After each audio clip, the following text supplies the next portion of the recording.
Bonjour et bienvenue dans votre édition du Grand Lyon. Nous avons choisi de vous parler ce soir d'un festival tout à fait particulier. Il s'appelle Brisons le silence sur les violences conjugales et beaucoup d'actions sont organisées dans l'espace public. Un simple stand au milieu des étals d'un marché. L'association s'appelle Filaction. Ses salariés et bénévoles sont là pour promouvoir leur festival qui propose du théâtre, du cinéma ou une expo. Mais ils sont là surtout pour renouer un fil invisible et libérer la parole sur les violences conjugales. Et ça commence souvent par des récits recueillis dans l'entourage. Son mari la harcèle, l'insulte seulement, il ne la frappe pas. Oui. Donc elle voudrait porter plainte, mais on va lui dire quoi? Qu'il n'y a pas de traces, qu'il n'y a pas de... Alors, vous savez, le problème de la justice, c'est souvent la preuve. Elle a un enfant, donc elle n'ose pas partir, elle a peur qu'il la retrouve. Oui, mais il faut qu'elle se fasse aider. Nous avons volontairement flouté les témoignages et modifié les voix, car ces femmes se racontent aussi elles-mêmes. Oui, vous vous en êtes sortie sans association, toute seule? Ça a été dur, Oui.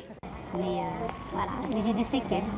Et mon couple il a changé, quand j'étais enceinte de ma fille. Ça a été terrible, ça a été terrible. Et du coup, vous avez réussi à partir, ouais, vous avez dit stop. Oui. Bah, bravo, parce que ça, il faut une vraie force pour partir. Nous, partout où on passe, il suffit d'amener le sujet de manière bienveillante et de dire qu'il suffit de parler de ce sujet-là et la parole se libère. Et ça, je pense que ça veut dire le besoin que les gens ont d'avoir un espace pour s'exprimer et surtout pour être épaulés, pour montrer qu'ils ne sont pas seuls, qu'elles ne sont pas seules. Filaction existe depuis 2005 et travaille sur la prévention.